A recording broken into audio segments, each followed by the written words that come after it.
right, I want to welcome those who are in attendance today to the Pawnee Business Council special meeting on December 14th, 2017 at 6:02 p.m. And we are meeting on our purpose building, and we have a new floor, brand new floor that looks great. So we are meeting here today, and we're thankful for that. So at this time, I'll call the meeting to order and ask for an invocation. Dr. Charles, would you voice a prayer for us, please? Sure,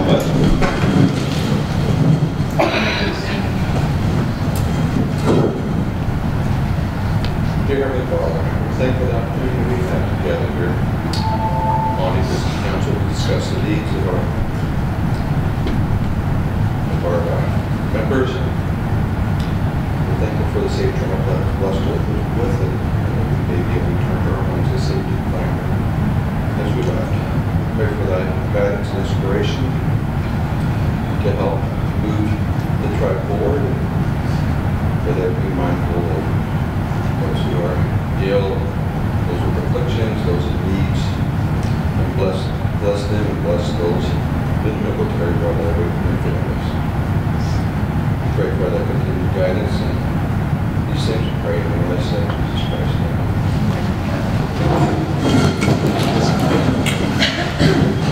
Thank you for that. This time we will have the roll call.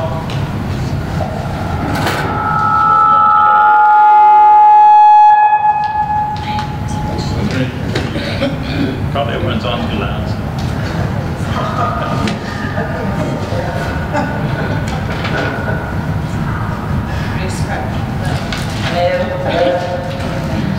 Bruce Crabb. Carol Lopez. Excuse. Patricia McRae. Here. Angela Thompson. Here. Sammy Hanson. Here. Don Hare. Here. Charles Longy. Present. Charles. Here. Hello, Fever. What's happening?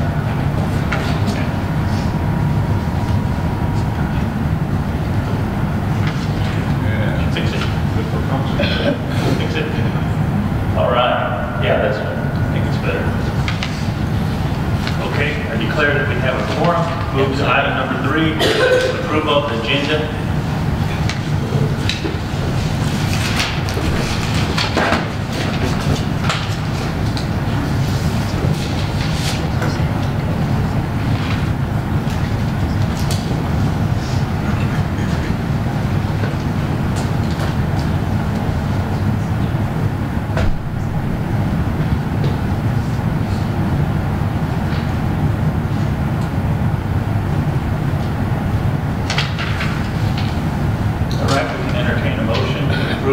November 30th, 2017. Make a motion to approve the agenda. Motion is made. Is there a second? I'll second. We have a second. Call for the vote. Patricia McRae. Yes. Angela Thompson. Yes. Sammy Hanson. Yes. Donna Hare. Yes. Charles Longy. Yes. Charles Knight. Yes. All right, the minutes of November 30th, 2017 are approved. We move on to... Did you approve the agenda? Yeah. Okay, I'm really getting ahead of myself. Agenda is approved. Move to item number 4, approval of the minutes. Pawnee Business Council meeting minutes, November 30th, 2017.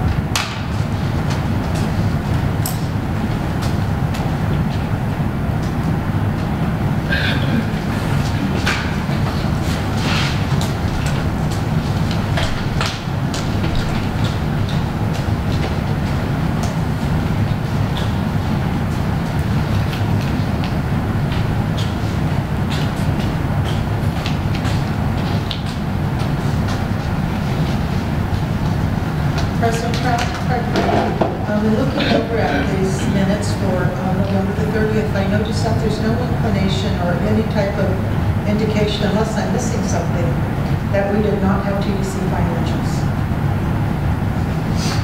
And I'd like that to go on record.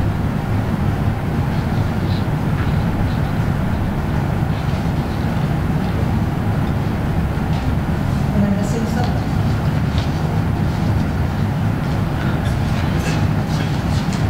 It was omitted, and I'd like to have that included.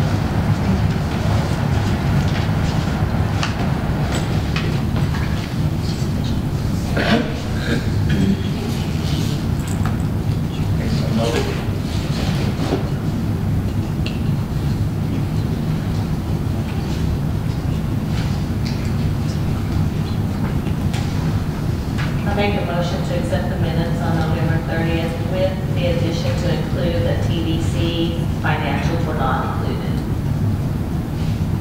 We have a motion. Is there a second? I'll second that. I have a motion and a second. Call for the vote. Patricia McCray, yes. Angela Thompson, Yes. Sammy Adson, Yes. Donna Hare, Abstain. Charles Longshore, Charles Knight. All right, the PBC meeting minutes, November 30th, 2017 are approved. We will move to item number 5. This is Pawnee Business Council President's Report. Since the last council meeting, I have not attended any meetings. Kind of been under the weather, had knee surgery, then I got the flu. So I haven't been anywhere. And so that's my report. So just business around here. So we will move on to item number 6, Pawnee Business Council Committee and Travel Reports. And I'll just ask, any travel reports? No. Okay, Buddy has a report. I'll try to be brief and concise to the point. I'm on the board of a Pawnee Nation College, and we had Vice President Free from Bacon came and spoke to the group and addressed some things that he would like to see addressed. And he made a promise that Bacon was not trying to take over Pawnee Nation College. He made that very emphatic. And Bacon stepped up this number of circulation agreements with other schools and colleges in the region. I think he mentioned Muskogee Nation College, and I've got them out of the notes here, but there's other ones that they partner with. He talked about distance learning. Online classes one way in which increased enrollment, particularly for high school, and dual enrollment classes. And he stated he is aware that Pawnee Nation College must initiate changes to its curriculum to meet the requirements of its funding source, Department of Education. One of the major changes is to add a business curriculum and to increase offerings of certificate courses for working individuals. Specific areas that Dr. Dupree desires to assist is with bachelor's of nursing, its need for clinicals for student learning, and to support early childhood educational certificates, which are high demand by working adults in the region. He's anxious to have the next meeting with the Pawnee Nation College faculty and staff, which will take place after the New Year beginning. This meeting will solidify the changes. Go to the second page.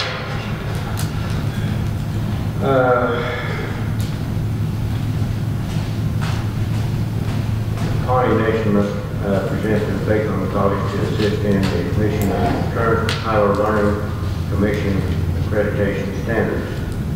And we We had a special guest from the Cleveland Hospital that they made a presentation including the curriculum for doctor scribes or medical scribes. Such curriculum will fulfill our medical training for students in CMA, CAN, etc., and would all qualify for certificates and degrees under the articulation with Bacon College.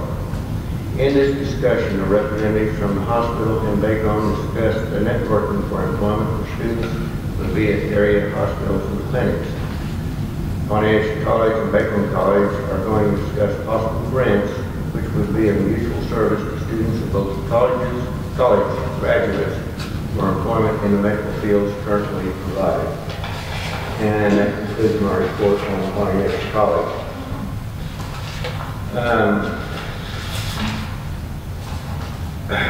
Vice President Wildcat and I made a trip to Kansas.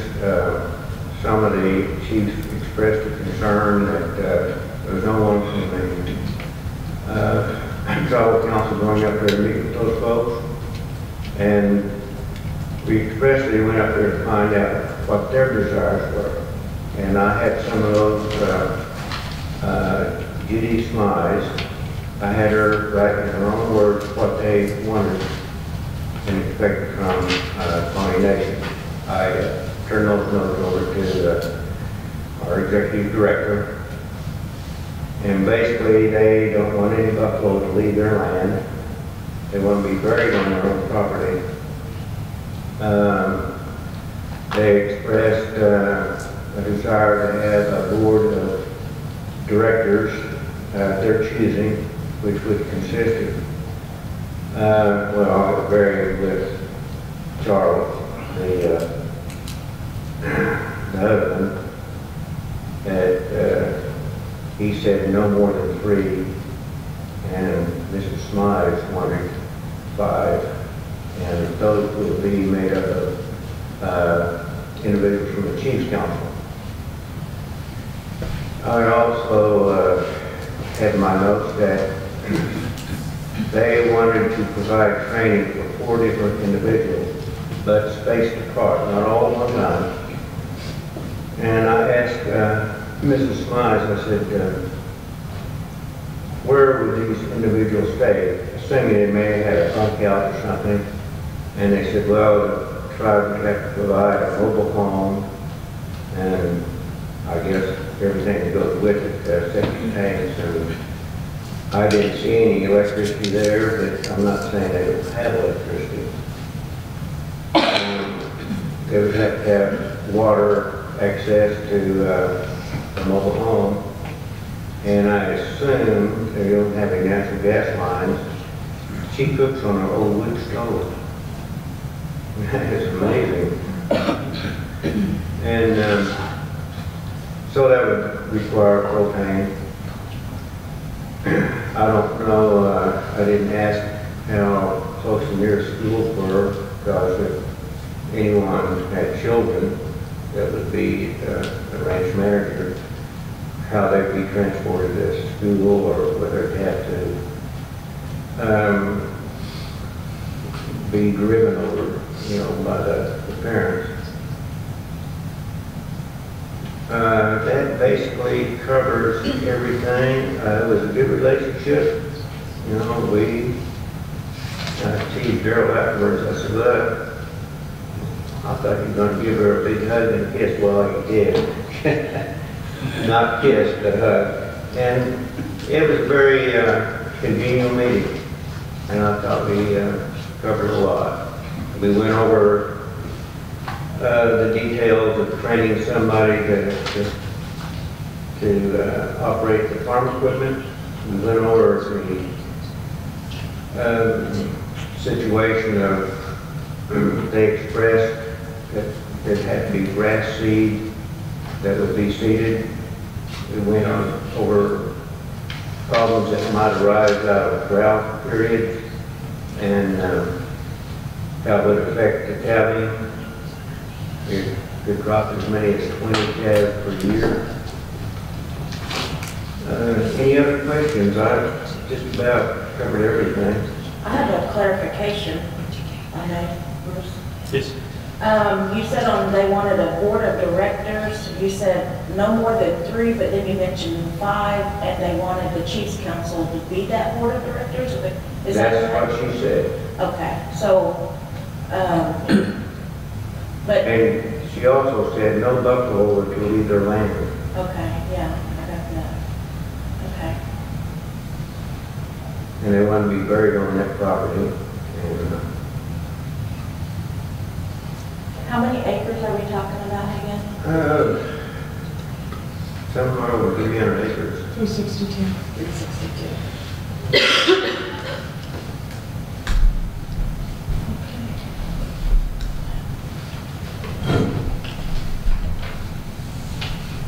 And one more thing, proposal review. Sorry I'm taking so much time.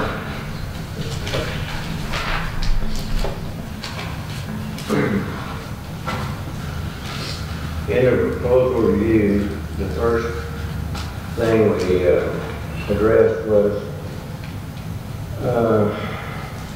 a grant from the Institute of Museum and Library Services, and it was for $45,000 to $50,000 for the museum grant, a 1-year funding cycle. And there was a problem with the password when it was submitted, so it didn't get there on time. So it didn't go, it didn't flow.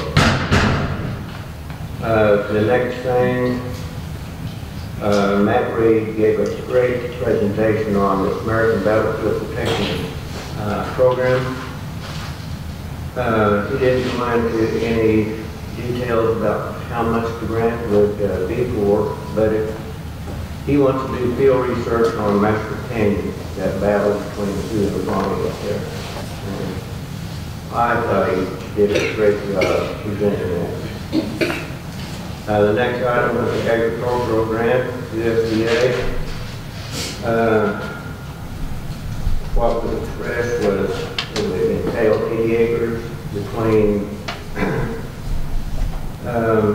running parallel to the multipurpose center down past the daycare, approximately 80 acres, and it was to produce lettuce and tomatoes for local restaurants and so forth, and groceries. It was a grant for $375,000, $300,000 grant itself, and in kind $75,000, $125,000 each year, and the third year would be job training for the individuals that would be doing the farming and the marketing and so forth.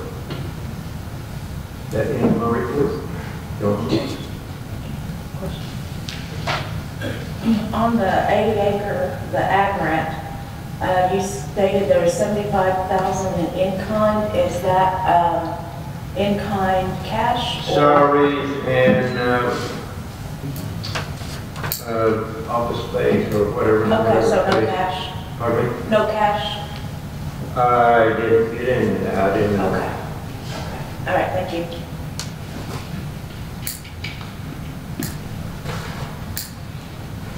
All right, well, thank you, buddy. Thanks for your report. You're welcome. So we will move on down to item number 7, which is Business Council travel request for approval. Do we have any requests? I have no request. On December 20th, I've been asked to speak at the American Indian Chamber of Commerce in Red Rock. That's next week. January 11th is the Southern Plains Tribal Health Board quarterly meeting down in Oklahoma City. And then on January 17th and 18th is the Secretary's Tribal Advisory Committee in D.C. And that one is paid for by the government.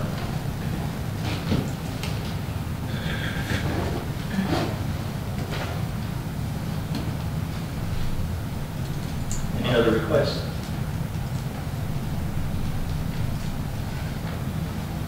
Or did Brad, who did we see about getting tickets today? Did you pay at the door? About what? Who Do we just pay at the door at that function in Red Rock? No idea. $20 for the month, so he'll pay at the door. We're not saying. Yeah, at the door. Okay, thank you.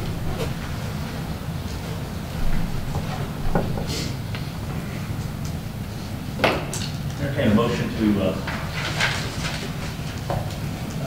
accept these requests. I'll make the motion to approve the travel. Motion is made. Is there a second? Second. Second by Charles. Vote. Patricia McCray, yes. Angela Thompson, Yes. Sammy absent. Yes. Donna Hare, Yes. Charles Longship, Yes. Charles Knight. Yes. Those are approved. Move on down to item number 8, the Pawnee TDC CEO report. Mr. Smith.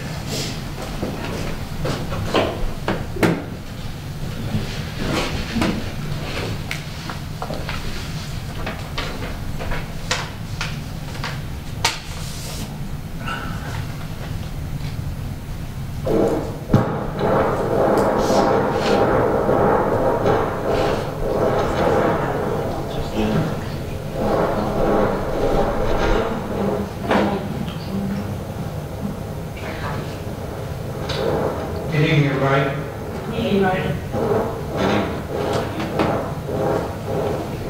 We'll go ahead or you want to try to adjust that? How's that?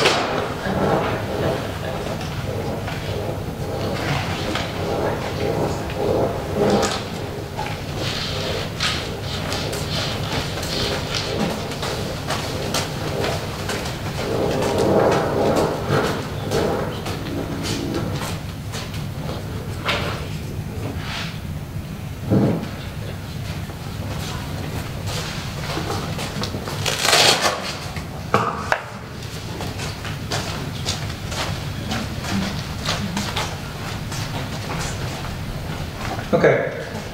Fine. All right. First of all, I'd like to wish everybody a Merry Christmas and Happy Holidays in the next weeks to come.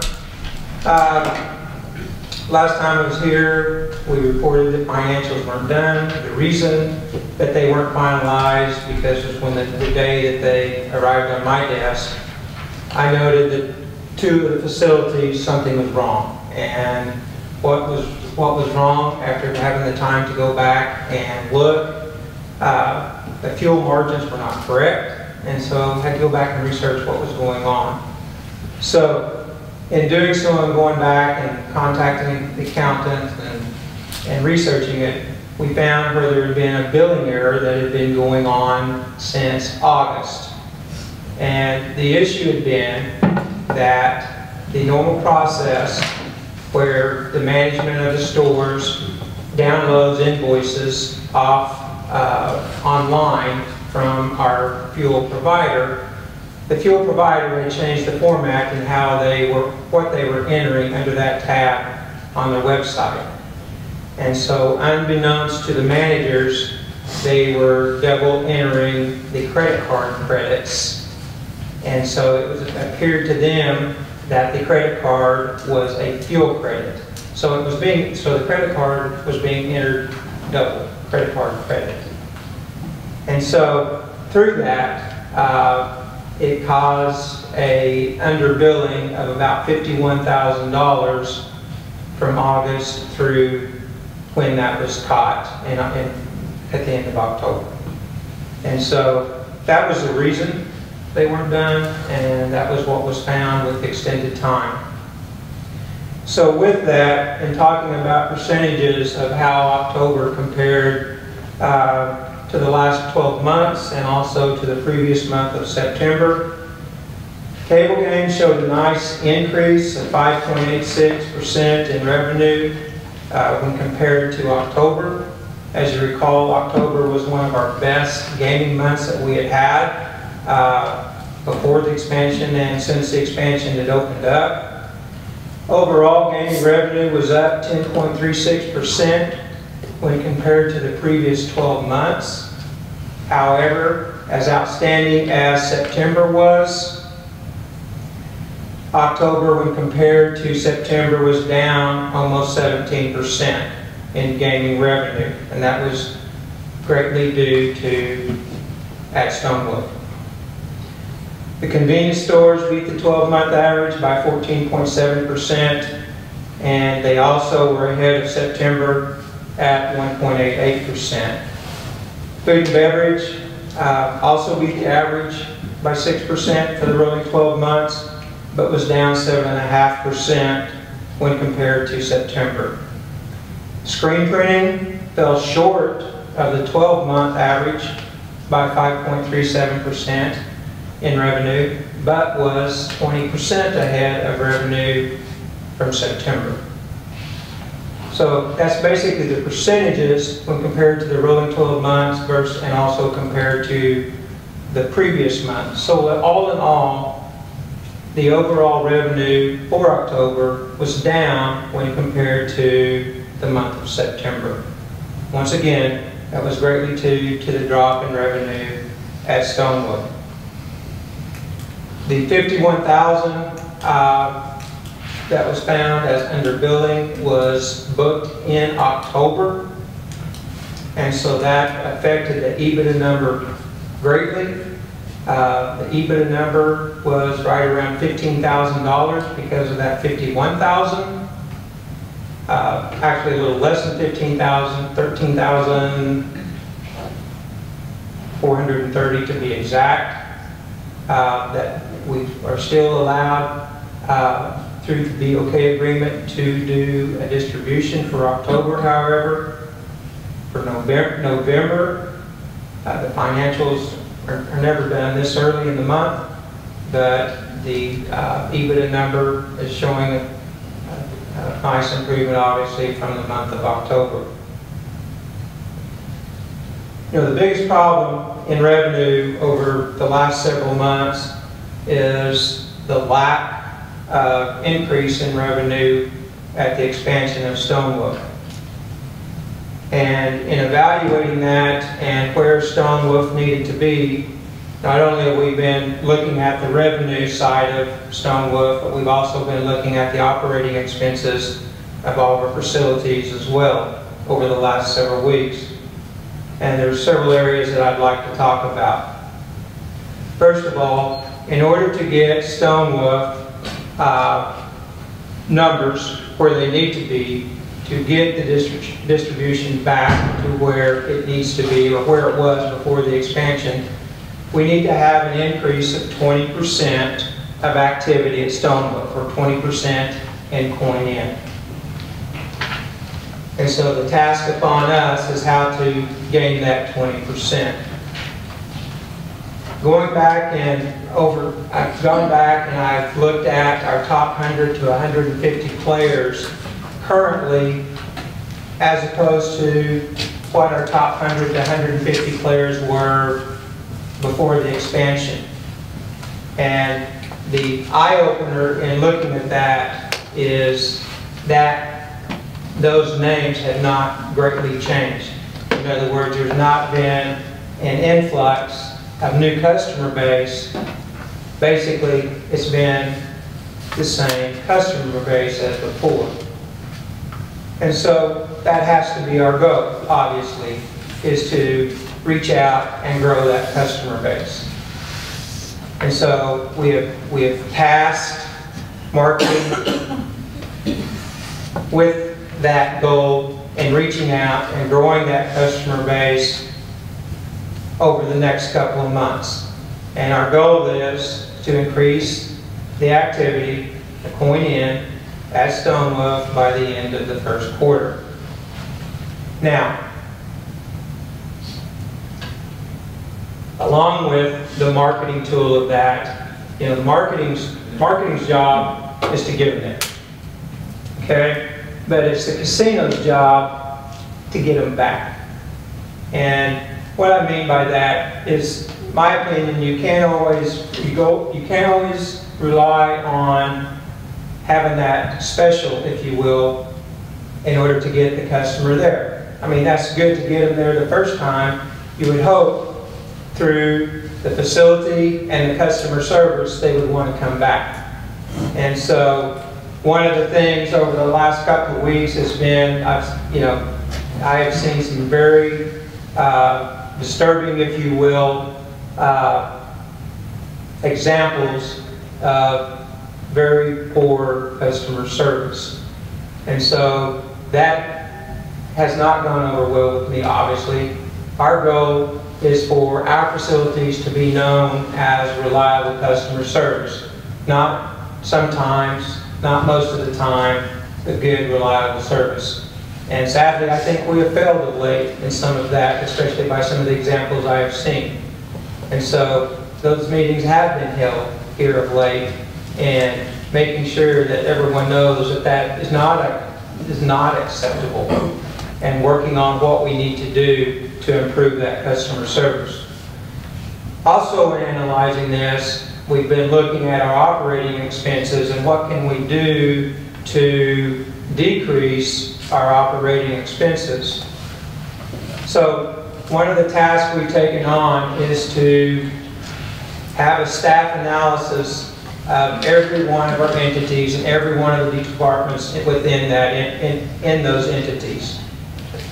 And currently, our payroll expense is on average, 24% of our total operating cost.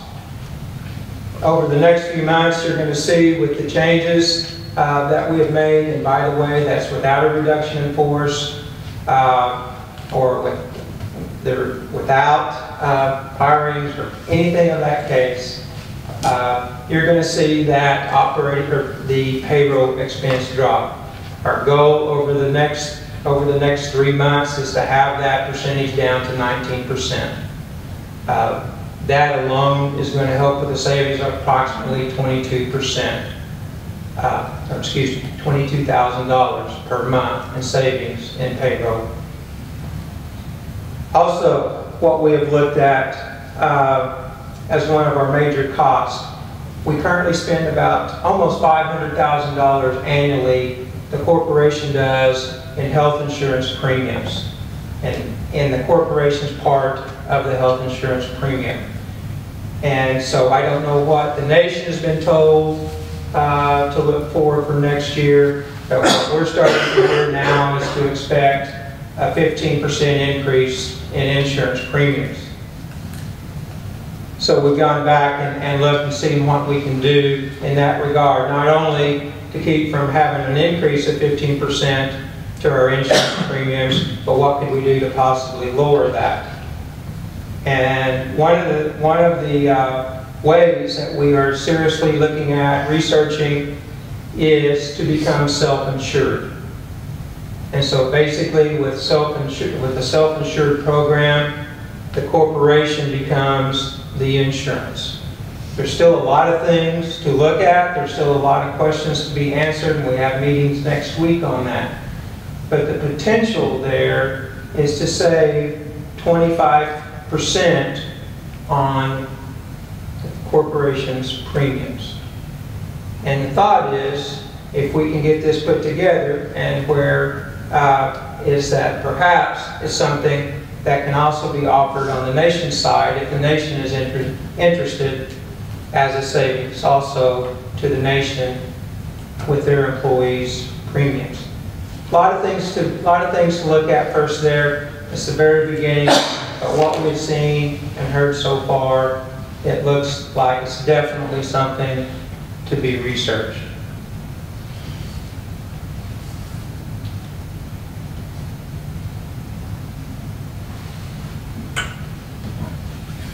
That is my report. Yes, sir. Question. So the table games, you hadn't seen any improvement in that? Yes, they increased 5.86% from September to October. And so basically, October, they were self-sufficient. In other words, the winnings at the table games and the antes covered the payroll of the employees of the table games. So it didn't make any money? Did not make any money, but it paid for itself, which is an improvement. Okay. What, if you go into the self-insured rate, Have you looked at who's going to be administering that? No. I mean, there's several different ways to do it, whether you do it in-house or you do it out-of-house, but no. I mean, we're just now starting with meetings next week on it. So I don't have a lot of answers yet. Okay. They're pretty complicated. They're usually, if you try to do it, unless you're Walmart or something like that, it's going to be extremely right. difficult to do. And if you go out of house to manage it and stuff, then that's probably going to knock that percent down from 25% to the low 20s, 21. Yeah. Commercial carriers, they administer self-insurers a lot, but it comes with a cost. Whatever, did you look into that new loan possibility? Yes. I mean, what I'm waiting on is Ackerman is going to start sending banks my way, and as of yet, I haven't received a call from. It's going to be rough. You're not going to receive much between now and New Year's on that, but that's where we're at.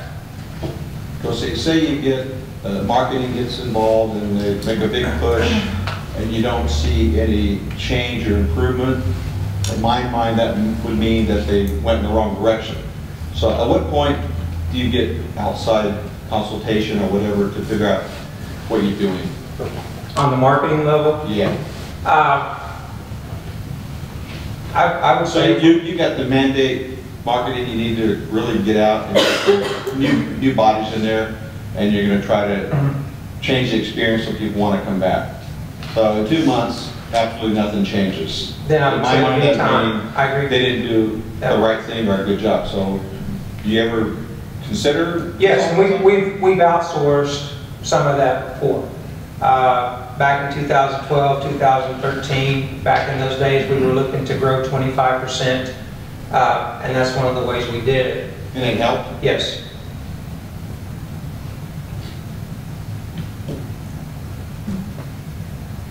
That's all my questions. Okay. I have a question.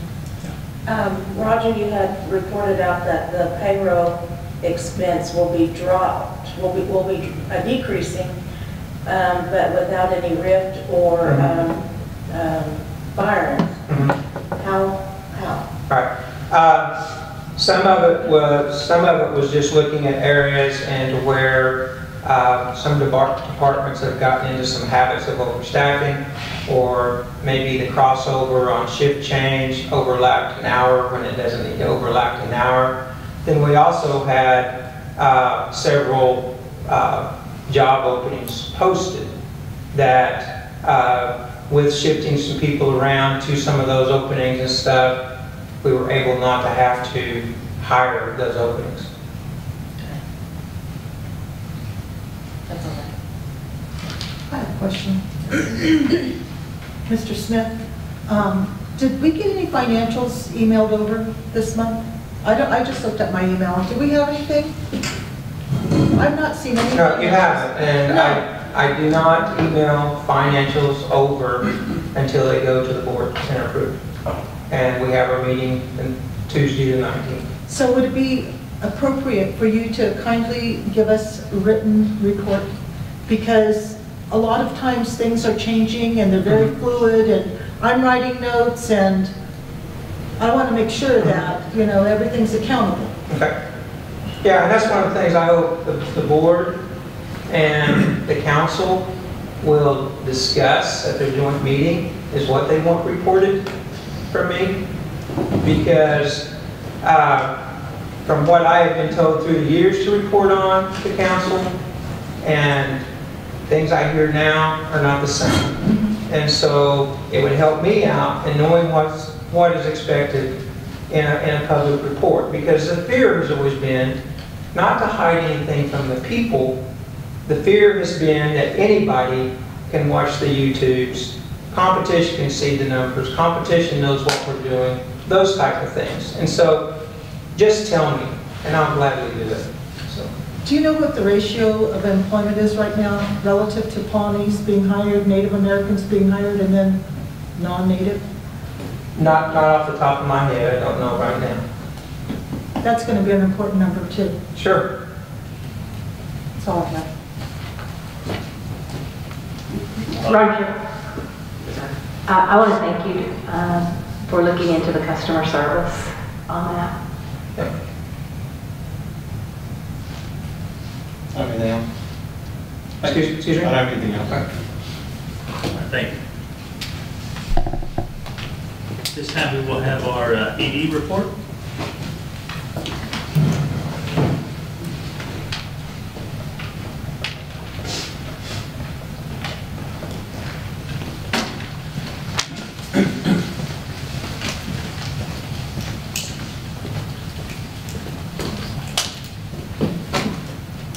Good evening, Council, and Merry Christmas.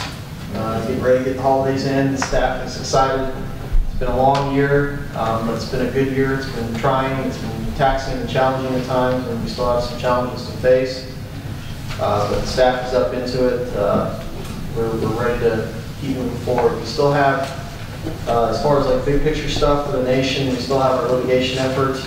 We still have our agricultural program efforts. We're waiting for H.L. Goodwin and Janie Hip to give us their business plan, business model, and so we can start getting, prepping for it and probably building that into the nation's goals.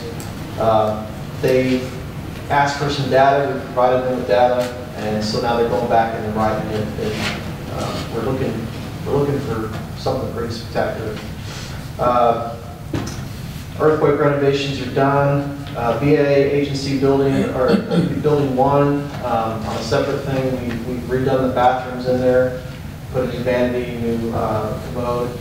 We pulled off the paneling. Some of that, there's like this fake foam brick paneling in the building 1 that was kind of had dust and dirt behind it between that and the plaster wall. That's pulling down, so we're going to take that out and refurbish that building. Right now, as it is, it's a heck of a lot cleaner, a lot more organized, and we look forward to having the chiefs back in that building so they can hold their meetings. Budget, we're still assessing all of our financial situation, but we've got a good team and we're working very hard on that. I would say that for the first time probably in a while, I don't know for sure, but we actually have an actual physical dollar count of what our cash is on hand, which helps us immensely because we had never had that number before, and we down to the penny. We know what cash is coming in, we know what cash is going out every month, and so now we can start, which we've been working, we had our first meeting with TDC to get their financial pictures, so now we can start making definite plans for what's going to happen in the future. But again, this is just the start. The first meeting was discussions about things, and then we're just going to keep trying to move forward and get a complete understanding of what's going on with the nation's finances. It's very important that we do that so we can plan accordingly. We have a bunch of new laws getting ready to be passed tonight, and I want to thank the team here at Pawnee Nation. These are laws that address a lot of the concerns that we've had as a nation when it comes to protecting our natural resources here. The water use code and the wastewater code. Monty Shop did a heck of a job of writing that code and getting it ready and prepared to be presented. The Energy Act was a long process. I think it took us 8 or 9 months to write. And it addresses all of the issues that we found, or all the deficiencies that we had with between the federal agencies and the leaseholders and all that. So we're very proud of it. It's a lot of hard work, but it's going to be better for the nation. And I guess the best thing to take from it is they're not punitive either. I mean, they're not there to punish any one particular industry. They're there to encourage responsible production of our resources and responsible use of our lands. And it's basically they're really good laws, and I'm very proud of my team. We have other things going on this year. Of course, we have our winter break camp that's going on. That's a collaborative effort again. We like to collaborate across the board. So that's going to be a really good program for our kids this over the winter holiday. And of course, the HCS continues to have their events, so we're trucking along. Any questions? I do. Yes, ma'am. Andrew, you mentioned that you had sit-downs with TDC regarding finances and Yes. such.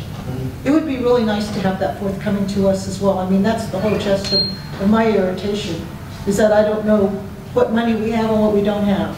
Yeah. So can you share?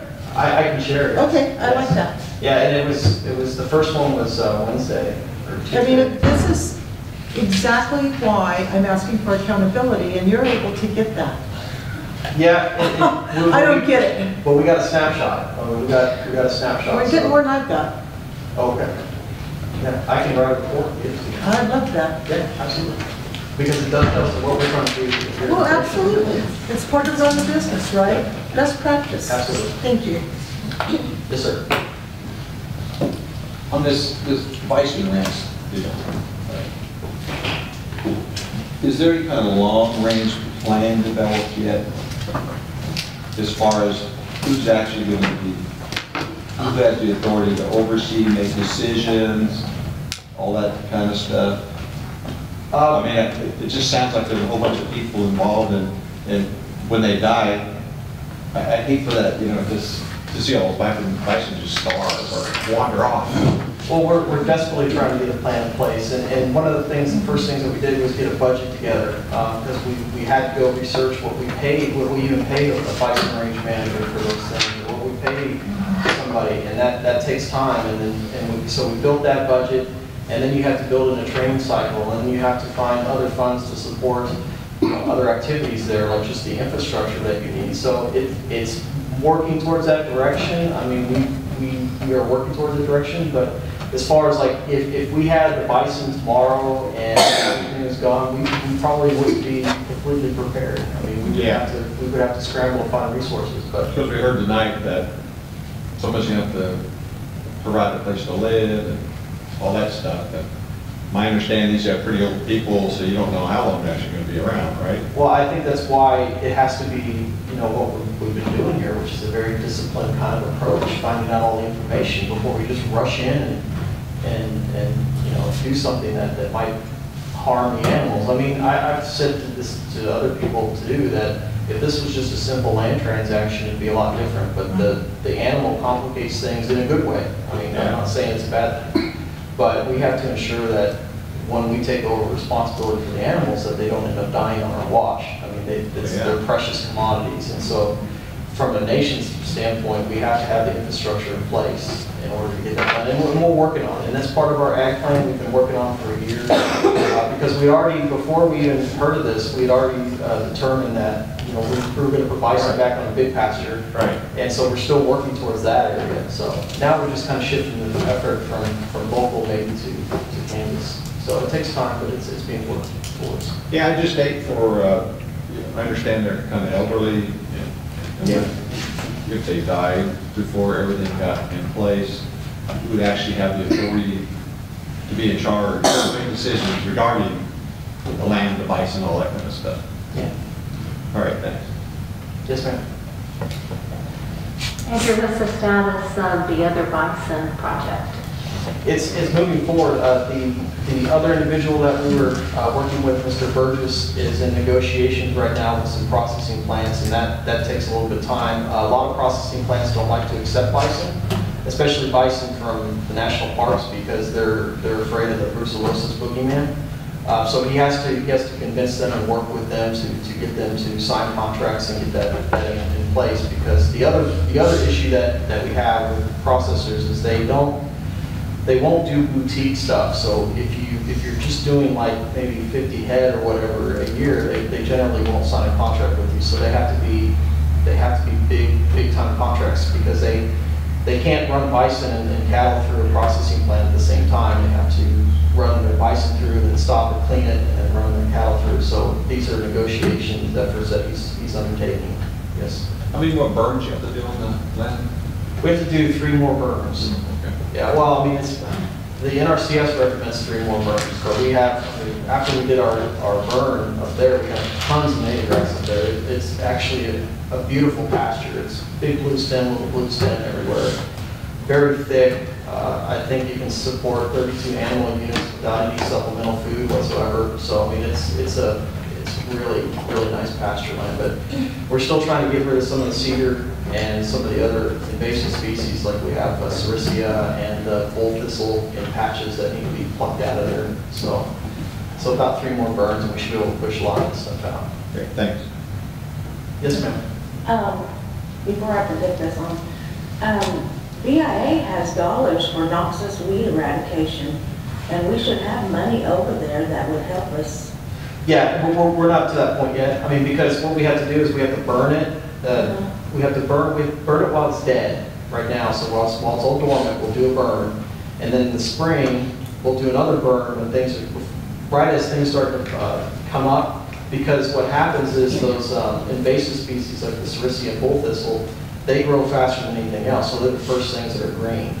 And so, yeah, we're going to work with Bureau of Indian Affairs to get some of the herbicides that we need in order to shoot them. But, I mean, it's not going to be until the spring. I just wanted to throw that resource out if you haven't Yes, tapped into it. Yes, ma'am. The other thing is back to the Kansas property. Have we decided, I mean, with the new news that we knew today, have we decided if, I mean, is this something we want to look, I mean, because it's going to cost, we're going to have some out-of-pocket expense in regard to this. I know that we want to have that land base and we want the buffalo, but are we going to, have we made a decision to move forward with what we know of today? Have we even heard if it's free and clear yet? I haven't heard that yet from our guy up in Kansas, Mr. Wright. We don't know if it's free and clear. I mean, we already know that there's some encumbrances on it. Yeah. There is an Army Corps easement on the property. But I think, and I can't speak for Don, but when Don talked to him one time, he said it didn't look like there was anything kind of disastrous on it the last time he talked to it. So it looks like most of the encumbrance are probably easements, water easements and canal easements and that kind of thing. So that's my concern, that there's all these different people being involved and talking and things like that, but to me, at some point, we should be having a separate meeting to actually go over the nitty-gritty of this thing. Yes, I mean, there has to be. Yeah, is it going to cost us $300,000 a year? Just have somebody up there watching the bison, that kind of thing?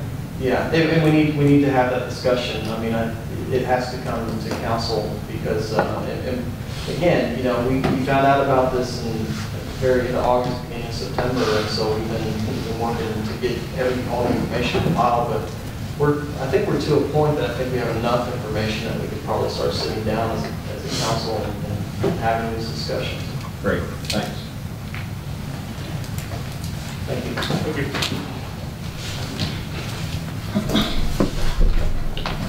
We'll move on down to item number 10. You have received the Attorney General report. Are there any questions on it? I do have a few comments, Mr. President. This evening, as the ED alluded to, on the agenda we have the wastewater regulation, the water resource use and permit regulation, and also the Energy Resource Act. I want to echo a little bit more. That is that I had a great time working with Monty putting these acts together. We as a group, as a team, worked on this for months. This goes all the way back to probably February and March. The big thing about these acts, this is going to give my office more tools to regulate. We need to know the Pawnee Nation needs to know who's on their land, when and why. They need to be permitted. And also, when something does go wrong, they need to be brought into the first fined and brought into compliance. Also with that, we need to be able to start, not only that, but this whole idea of enforcing sovereignty. That is, these folks need to be under, the nation needs to use its jurisdiction to reach out and make sure that these people know that they're a Pawnee Nation and that they need to play by the rules. So that's one note, and I obviously have reviewed all three, and I wholeheartedly endorse the council approving them tonight. One more thing that's on the agenda as well is the white box matter. Maggie's here tonight, and I want to say I talked to her again today. We talk probably once or twice weekly, and She has been doing an excellent job on this project. She's been working with Ackerman, she's been working with me, she's taking a lead on this. Just today, we were talking about, there's been more done in the last 3 or 4 months regarding the white box issue than what's been done in the past 15 years. And not only that, but we also were talking about how that we both conceded in this new year coming up that the white box matter will once and for all be resolved, at least to some manner. And I think the white box and the Pawnee people deserve that. And we were talking about how that goes to the sovereignty of the Pawnee people. That is respect for the Pawnee people, respect for white box. So I want to just add that to my general report. And I'm looking forward to what we're going to pass tonight, because again, these are going to be additional tools to keep people in compliance, and when they're not, then bring them into compliance to find them. But I'll let Lonnie talk more about it. He's our technical guy. Where I enjoyed working with him, and they're good acts. So, anyway. Thank you. With that, we will move on down to item number 11, old business. Item number 1, approval of resolution 1716, Pawnee Nation wastewater regulations. Mr. Randall. Thank you. Well, those two pretty much summed it up. But wastewater regulation is actually an implementation regulation for what's in our Natural Resource Protection Act. And it really affects primarily the small individual systems and systems, public systems like what we have out here in the travel plaza. The only thing really technical about it, that's the regulation contains the construction components required. There's nothing inconsistent with what the state law components required, which are all pretty much based off of the American Water Works Association's standards. Right now, we have IHS issuing permits for individuals constructing in our jurisdiction, but we're not given the opportunity to even be notified. And this regulation, as Attorney General indicated, will allow us to be notified and make sure these systems are being constructed according to tribal law. And anything outside, any construction activities outside the scope of this regulation will be an individual permit, and be a case by case. We'll review those, and at that point there'll be engineers involved. And that's it. Okay. And so we can entertain a motion on resolution 1716.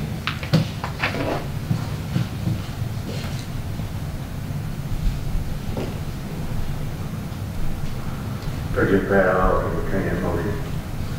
We have a motion. Is there a second? I'll second. We have a second. Any more discussion? Call for the vote. Tricia McCray, yes. Angela Thompson, Yes. Sammy Adson. Yes. Donna Hare, Yes. Charles Longy, Yes. Charles Knight. Yes. Resolution 1716 is approved. Pawnee Nation wastewater regulation.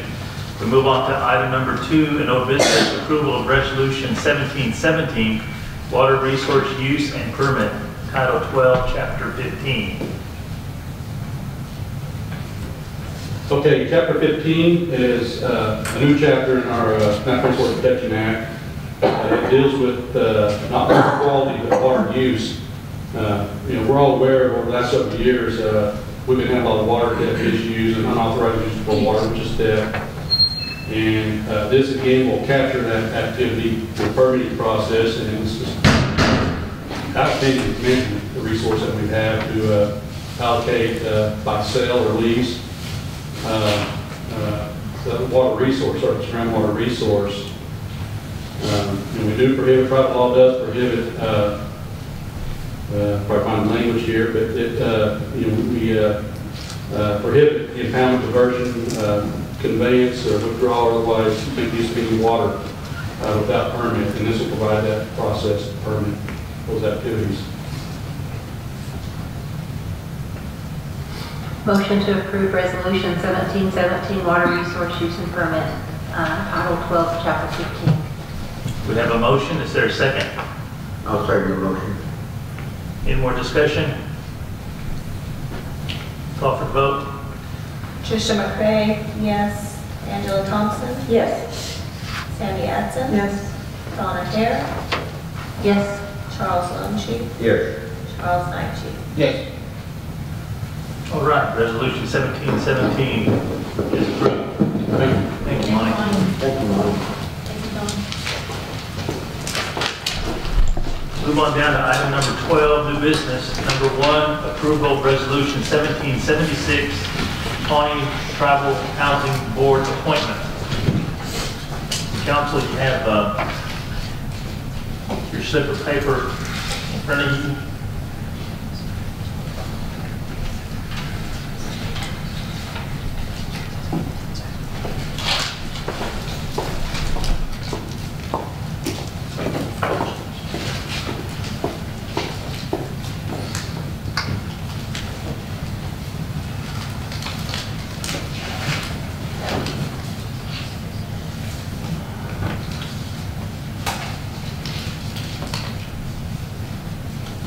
Sandy, will you assist her?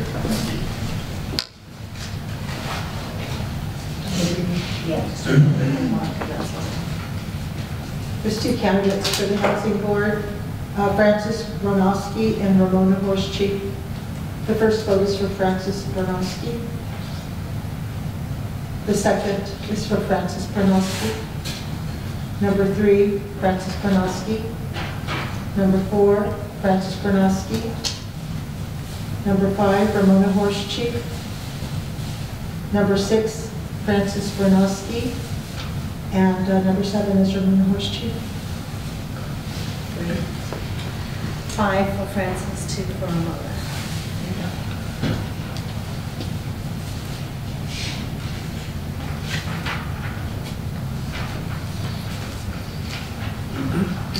Okay, so we need a motion to approve Francis Barnowski on resolution 1776. I'll make a motion to approve Francis for that resolution 1776. Okay. Have a second? Second. Charles, seconds. Call for the vote. Tricia McCray, yes. Angela Thompson, Yes. Sammy Adson, Yes. Donna Hare, Yes. Charles Longship, Yes. Charles Knightley. Yes. All right, so Francis Barnowski is the Pawnee Tribal Housing Board appointee, resolution 1776. Move to item number 2, Pawnee, not Pawnee, Budget Committee recommendations.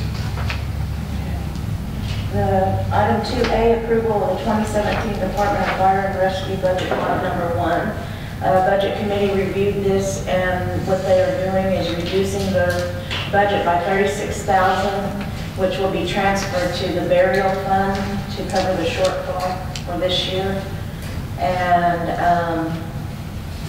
the budget's attached, it reduces it from 164,076 to 128,076. This will not affect any of their current program to put out any fires or anything. That won't be affected. So we're reducing it by 36,000. Budget Committee recommends approval, and I make that motion. Okay, motion's made. Is there a second? Second. Have a second. Call for the vote.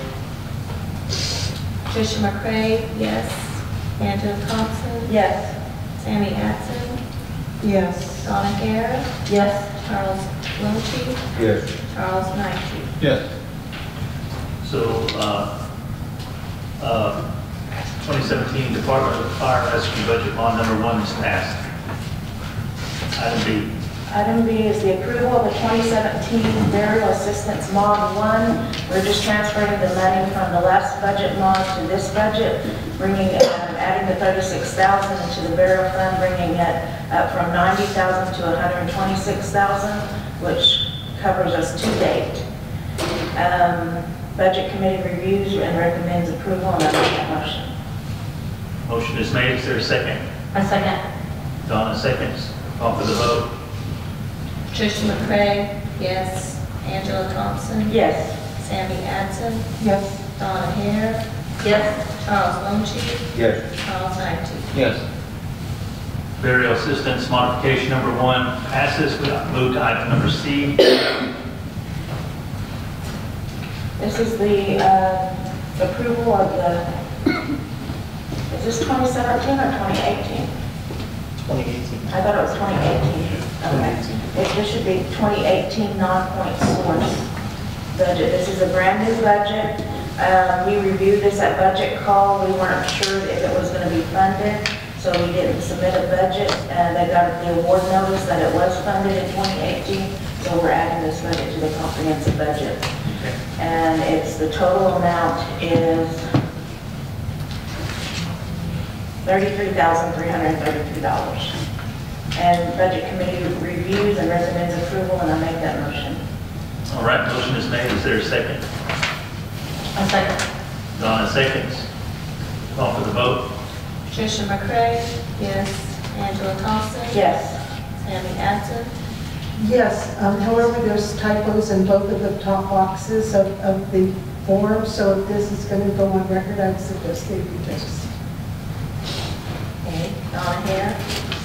Yes. Charles Longshore, Yes. Charles Icy. Yes. All right, this is for the 2018 non-point source budget, and it is passed. We move to item D. Item D is the approval of the 2018 Youth Supplemental Fund budget. This is to continue this is to appropriate the remainder of the dollars that's already appropriated through Salazar. It's just creating the budget so they can expend those funds. It's for the school clothing program. And it is for the amount of $66,000 for 2018. Budget Committee reviewed and recommends approval, and I make that motion. Do we have a second? A second. Donna seconds. Call for the vote. Tricia McCray? Yes. Angela Thompson? Yes. Sammy Adson? Yes. Donna Hare? Yes. Charles Longshore, Yes. Charles Icy. Yes. 2018 Youth Supplemental Fund budget is passed. We move to item number 3 in new business, approval to rescind resolution number 411, White Fox representation in Sweden.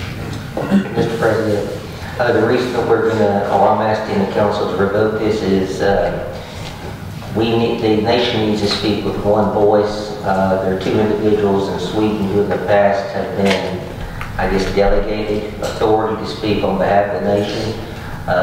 And so I'm asking the council to revoke that resolution authorizing that so that the Ackerman can speak on behalf of the Pawnee Nation with one united voice, and there'll be no spurious resolutions hanging out there. This is just a cleanup resolution. That's pro bono by Ackerman. That's going to be the next one. That's the agreement. And yes, the agreement is pro bono. Maybe you can speak to this question. What's going on? Because this has been in place since 2004, and these people have been involved since then, and the council at that time saw right to give them that authority. So what has changed? What has changed for us to take this action? The 2 individuals, first of all, no council. The 2 individuals in Sweden have been working with the Pawnee Nation since 2004 when this resolution was passed. They've been involved since 1999.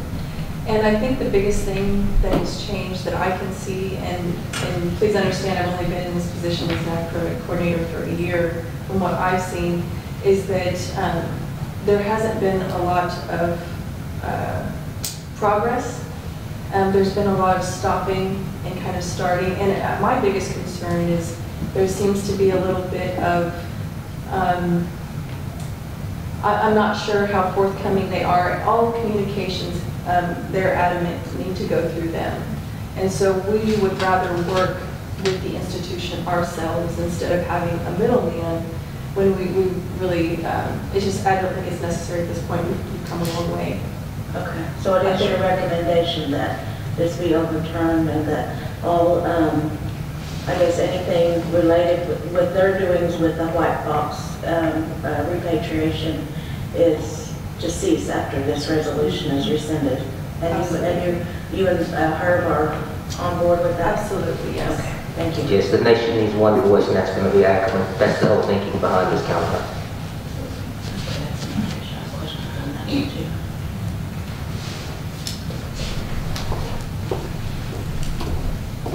So what we're doing is we're rescinding Resolution 411 for the representation in Sweden on the white box.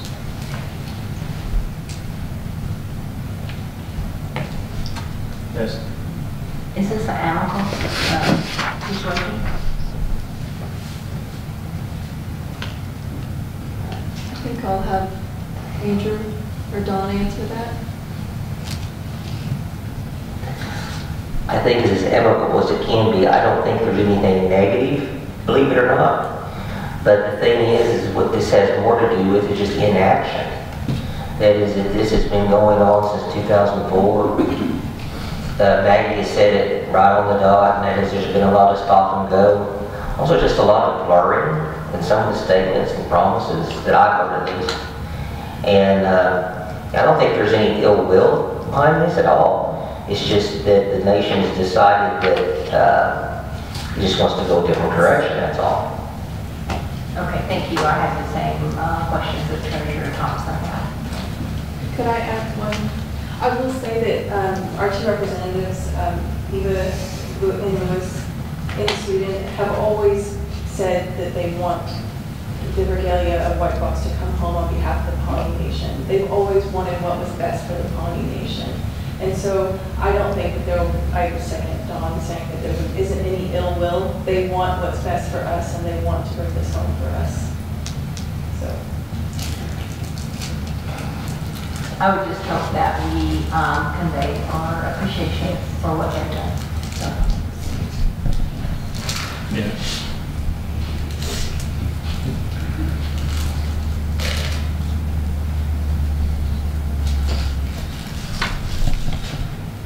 President Pat, I make a motion to rescind resolution 4-11, white box representation in Sweden. Motion is made. Is there a second? Can I ask to amend your motion or add to your motion? Go ahead. That a letter be drafted to these two individuals with the appreciation from the President's office? That should be a given. Okay. Second that. Any other discussion? And I would like to just say one thing. And the reason why I'm supporting that is, one, is because Maggie and Herb's division are in charge of this, and they've been dealing with this. And I do believe that there should be one, the nation should be in negotiations with the Institute and not through a third party. So Agreed. that's fine. Thank you.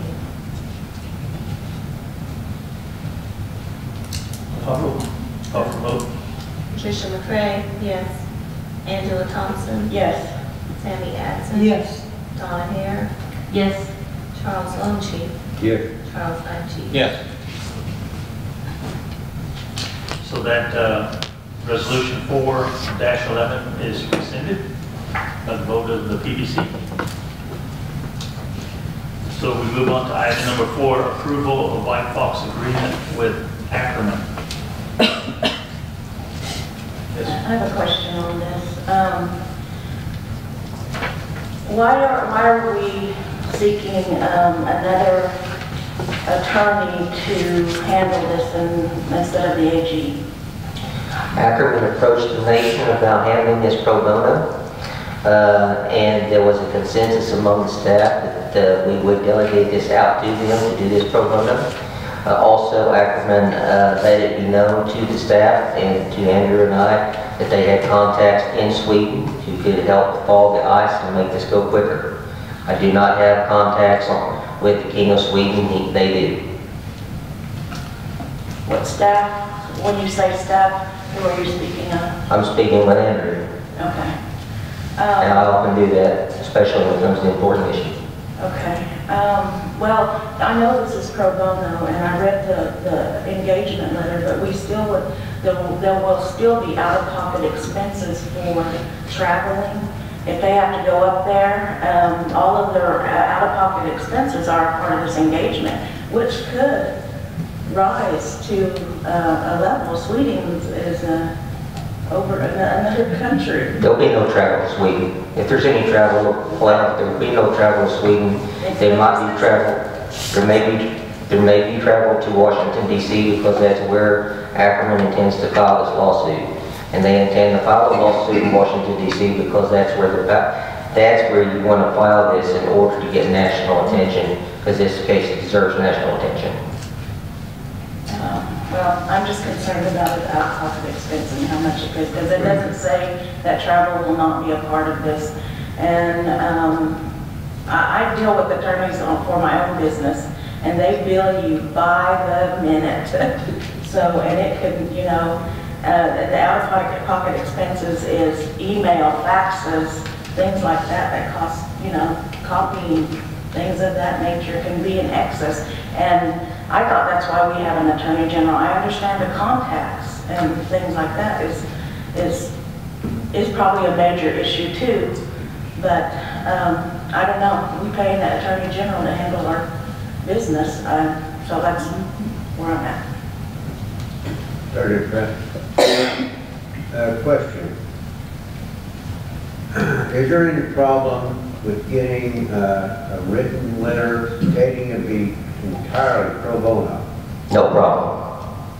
And, you know, no strings attached with travel or No problem. whatever. That's the only way I would agree to it, and make sure everything is on the up and up. President, Yes. I'd like to table this, that we do get that reassurance. I'll get that next week. I'll second that. But we had a motion on. Yeah, so what I'm sorry. happens now? I mean, it kind of goes hand in hand, right? No, can we just table it for the next meeting? Motion to approve it? No. No, what I said was, you still have your motion. So I said too. Yeah. A motion to approve the acronym? No, we've already approved. Yeah, we already approved that. Yeah. No, we've already approved to rescind the resolution. No, we wouldn't have done that, but we're at the, There's no motion to approve this because I went straight into questioning. Right, I didn't. Yeah. I'm sorry. So if you want to make a motion to table. Motion to table by Dr. I'll say. And Dawson. And Is there any more discussion? We have a motion and a second to table.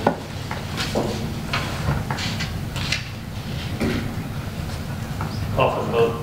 Patricia McCray, yes. Angela Thompson, Yes. Sammy Adson. Yes. Donna Hare. Yes. Charles Longship, Yes. Charles Knight. Yes.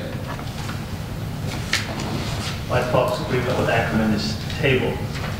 Moving to number 5, approval of resolution 1777, self-monitoring planning division. Question. Where it says on the resolution, donation to establish a self-monitoring plan, who's been doing that? I can speak to that. There was a change in the guidance to the HUD program, the HUD fund of the Housing Authority, and I think it was last year's or the year before, last year's audit found that the nation needed to have an internal self-monitoring process in place.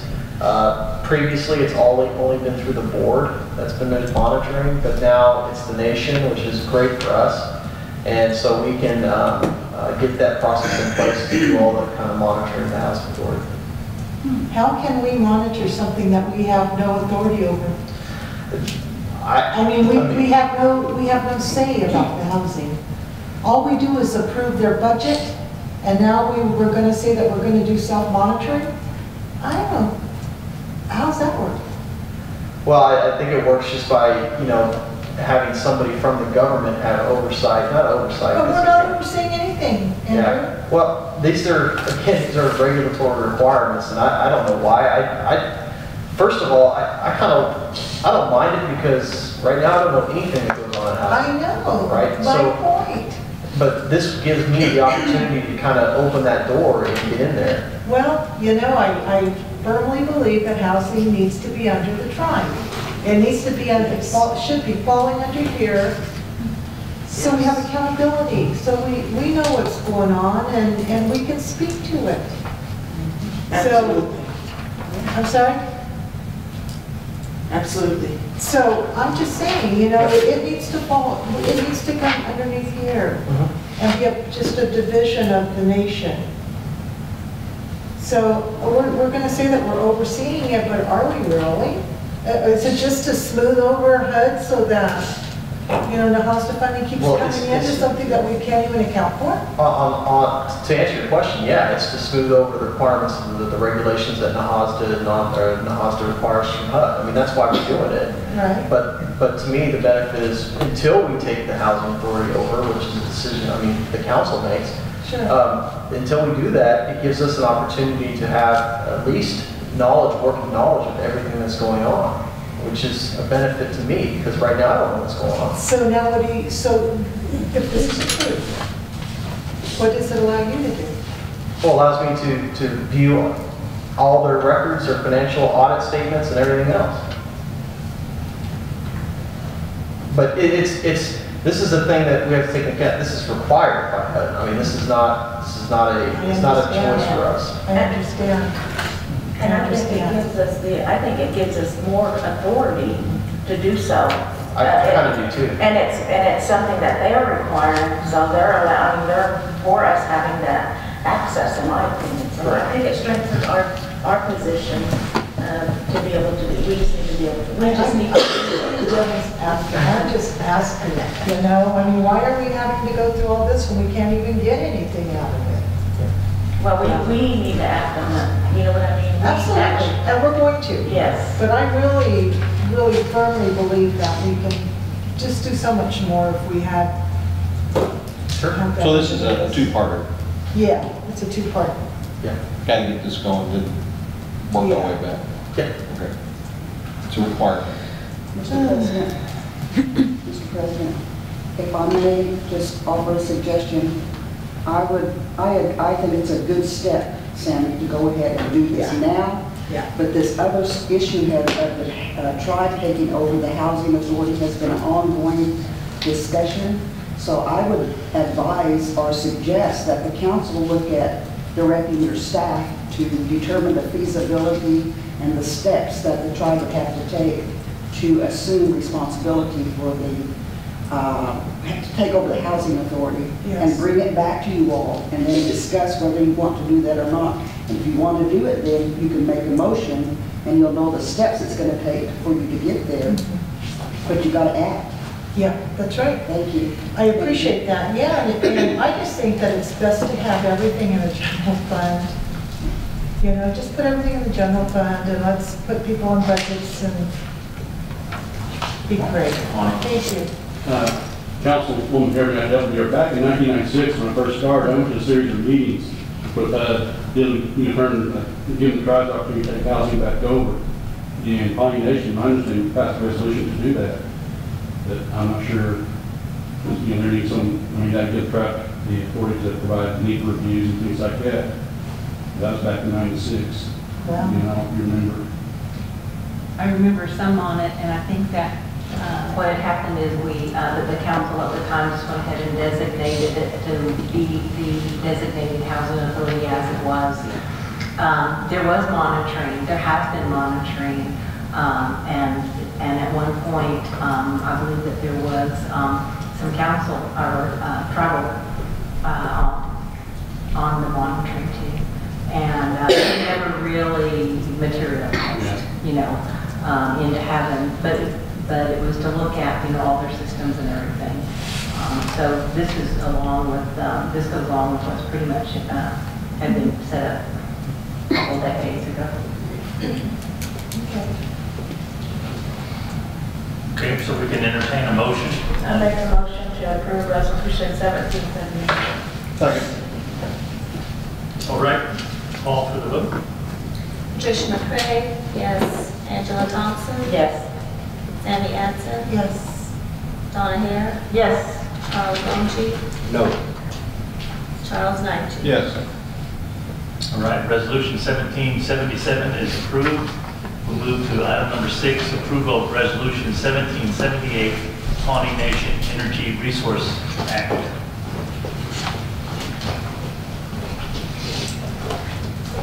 Well, once again, Attorney General Mason and Executive Director Knight pretty much provided an overview of what this is. My input is an energy resource, using your energy resources in Pawnee country, there's essentially 4 steps. You get exploration, development, extraction, and marketing.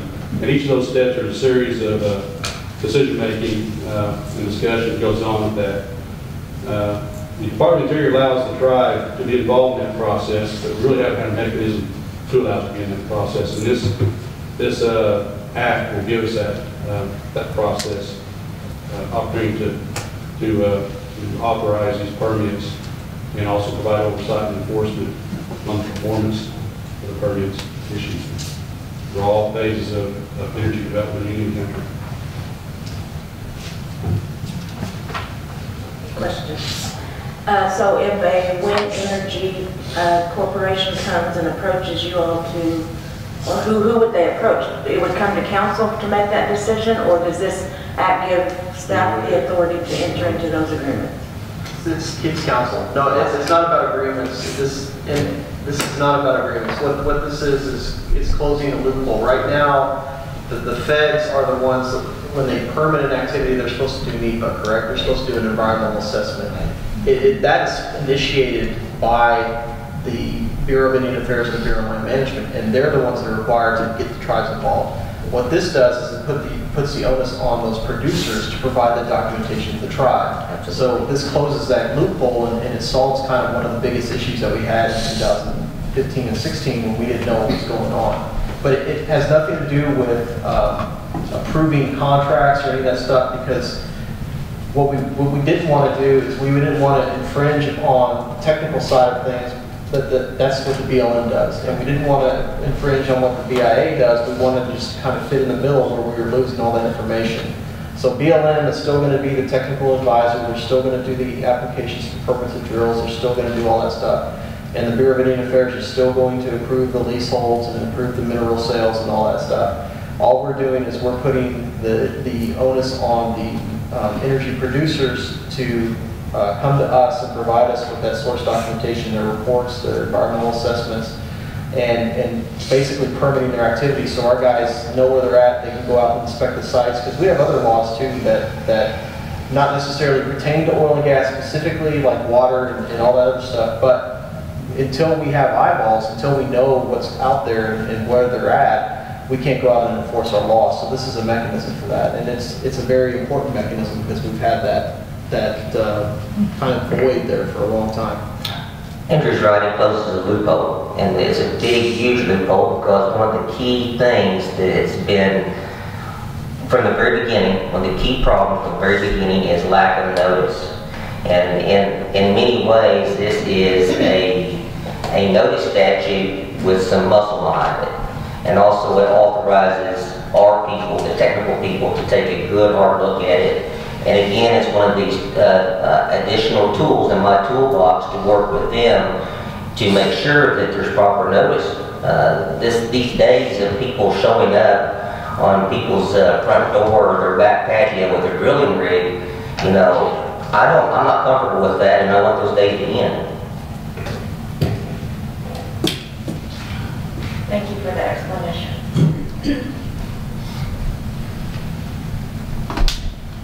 Well, I appreciate the efforts of Monty and Andrew and Dawn and all of their expertise in getting all of this Energy Resource Act together. It has really been a new day, these last year and a half, dealing with the oil and gas industry and the things with our tribe, with our tribal members and the BIA, BLM. And so it's good to see this, and hopefully it will help us in our regulation, things that we need to do to protect ourselves. Appreciate you. Do we have a motion? I make a motion to approve Resolution 1778, Pawnee Nation Energy Resources Act. Is there a second? I'll second it. Call for the vote. Tricia McLean? Yes. Angela Thompson? Yes. Sammy Adson? Yes. Donna Hare? Yes. Charles Longshore? Yes. Charles Knight? Yes. Resolution 1778 is approved. Thank you. Thank you, Mike.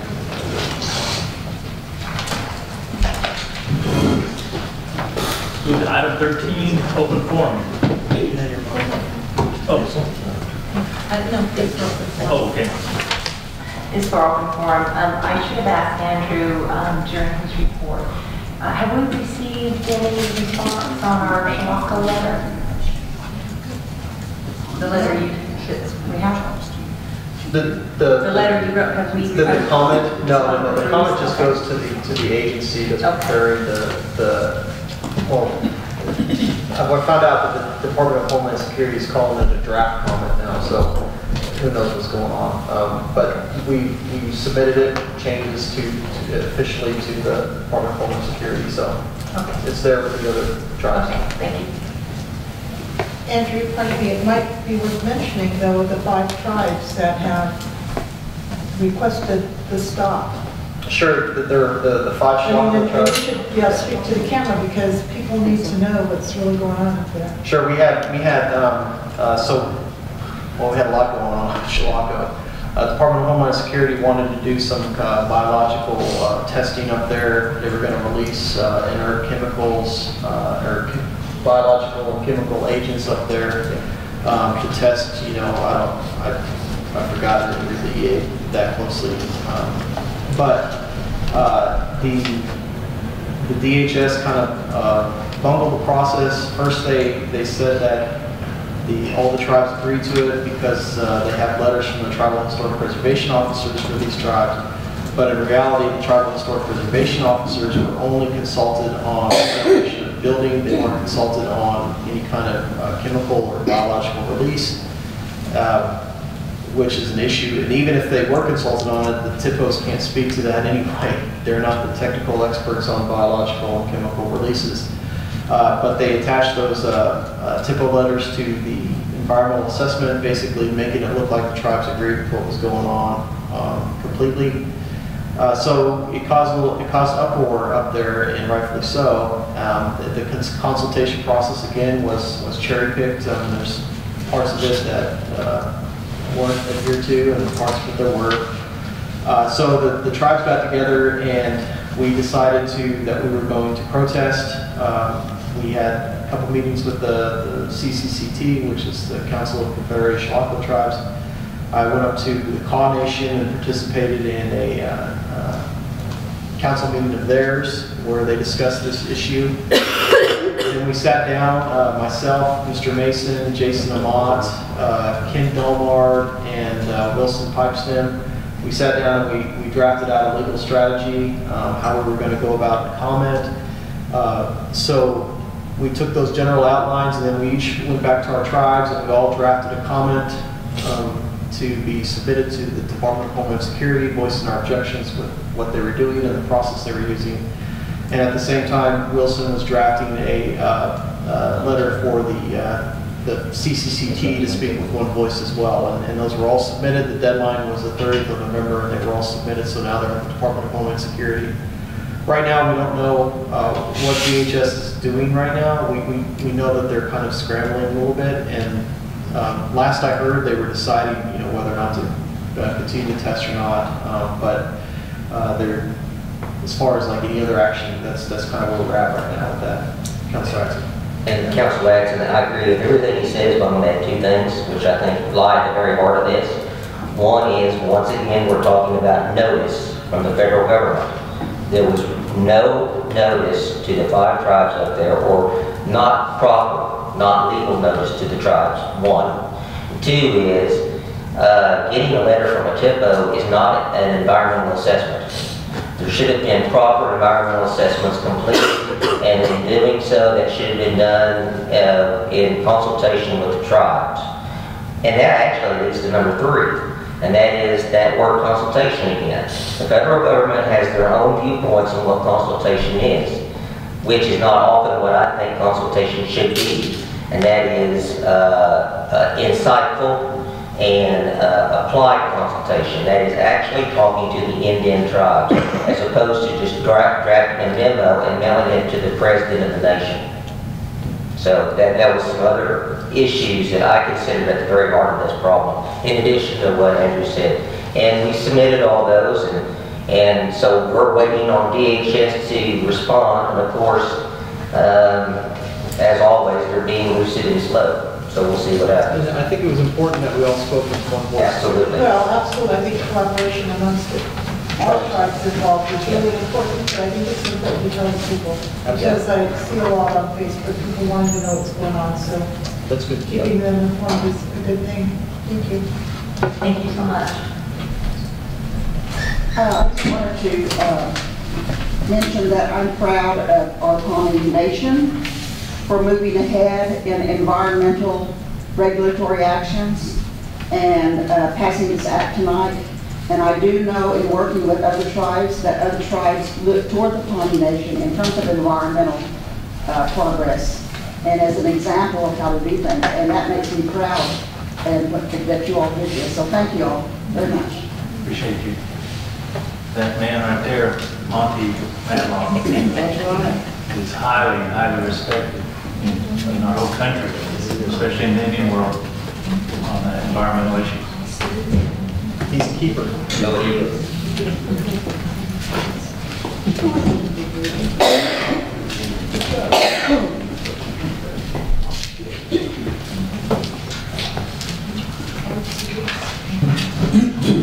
Good evening, Council. I just wanted to come and speak on behalf of the Housing Commission. Well, I'm speaking for myself as a member of the Housing Commission. And tonight, on the agenda, there's 2 items. The second one, I had no notification, or I had no idea that was going to be even presented, or that was even talked about as to being presented to the council. And that's the self-monitoring. We had someone that came down and did an audit of the office's protocols and procedures, and we haven't even had that meeting yet with the closeout meeting with that auditor, and that's scheduled for January, I believe, the 4th. So it's kind of like this resolution is putting the cart before the horse, because you're talking about self-monitoring and you're delegating authorities and responsibilities to the nation that we're not even aware of yet, or that hasn't been discussed with us. It might have been discussed with the ED, but it hasn't been discussed with us yet, so we're not even sure what the full disclosure of the audit issues are. That's the first thing that I wanted to state. The second was about the Housing Authority Board appointment, and I know that this last time when I was seated, we had an issue. At this last meeting that we had on Tuesday, we passed a bylaw that, we had drafted to be presented to the council, and it's my understanding it won't be even be presented until the next meeting. But, what I had come here to state was that, we did that so we could, at least have a starting process to move and make sure things adhere the same way every time. So there is an established protocol, and we can get that to Cindy. I didn't get to it myself, and I know that it shouldn't have just been Whitehall responsibility, as there's other council members and an ED, but I'm pretty sure it didn't happen. So I just wanted to come here and say that because, like I said, you guys passed this resolution, and this person is going to be notified, and then, they're not going to be aware of the process. So I just wanted you guys to keep that in mind, because there was, some other issues that went along with it, as for one of them, getting a letter from the president in order to state that this person was officially seated. Just, you know, that for an example, we were told by the ED that we had to have that letter, and then we've asked for documentation stating, you know, where's the regulations that say that? And we haven't received that yet. So that's why I said, you know, we tried to outline this process so it can come to council and we can all be on the same page. So that's for them. But I just wanted to let you guys know that. And if I can get a copy of the resolution that was passed tonight for the self-monitoring. Thank you. Thank you. I'm aware that as long as the meeting hasn't been adjourned, you can suspend any resolution that was agreed to earlier. Can't hear you. I'm wondering if that should be done to give time.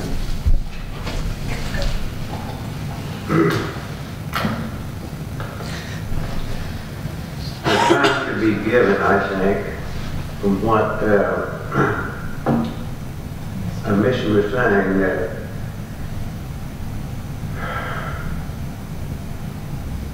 it needs to be time for this process to take place on their part by the Housing Commission, and then we can address this at a later date. So, is that possible? Can you speak to it, Andrew? Yeah, this requirement is not a housing requirement. This is a tribal requirement. So, yeah, and I do agree. There's a lot that goes on over there that we don't know. But this is a HUD requirement of the tribe. It's not a HUD requirement of the housing authority. So this is what we have to do regardless.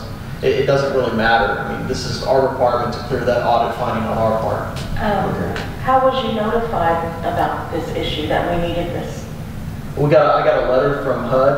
I think it was 3 months ago now. We had 3 audits that were on us, and we worked and we cleared up all of them except for this one, because this one needed a resolution and a process.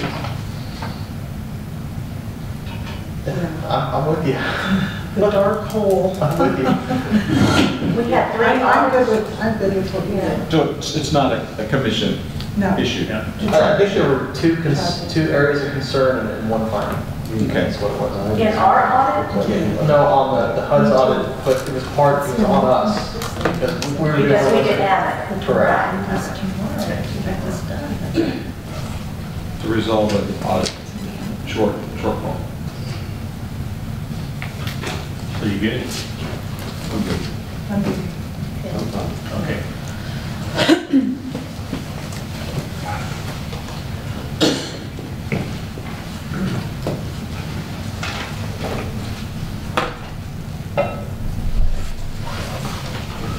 Good evening, council.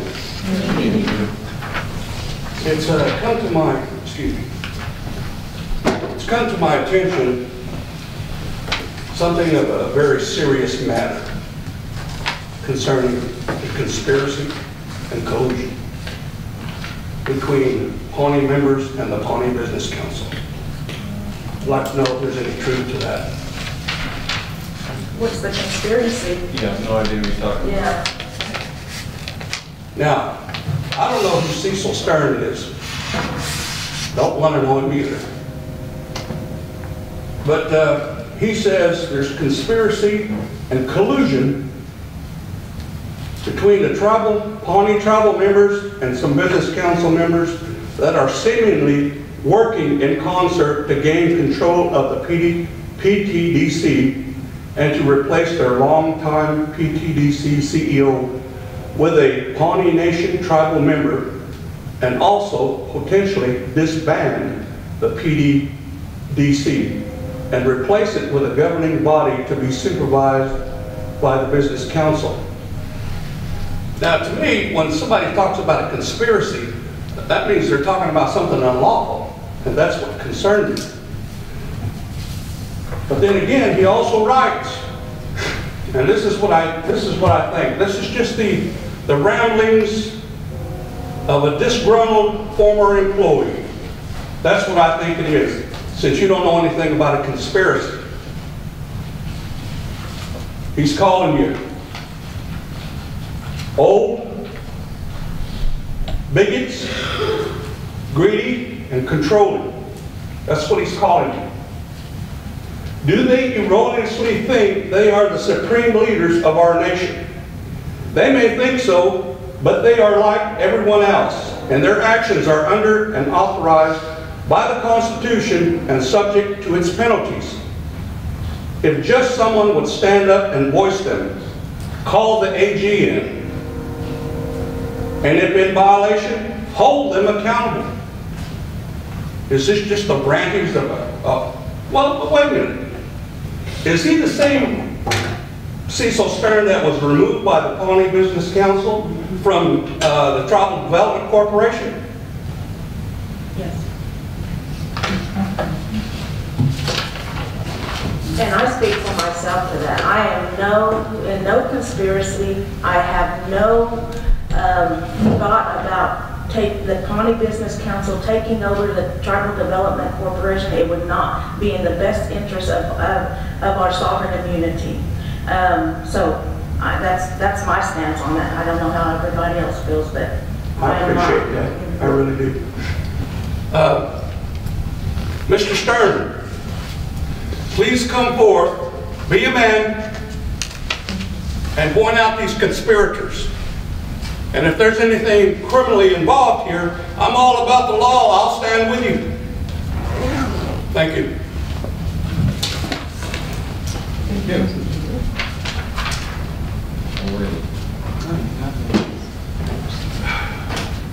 I have two issues I'm going to bring up at open forum.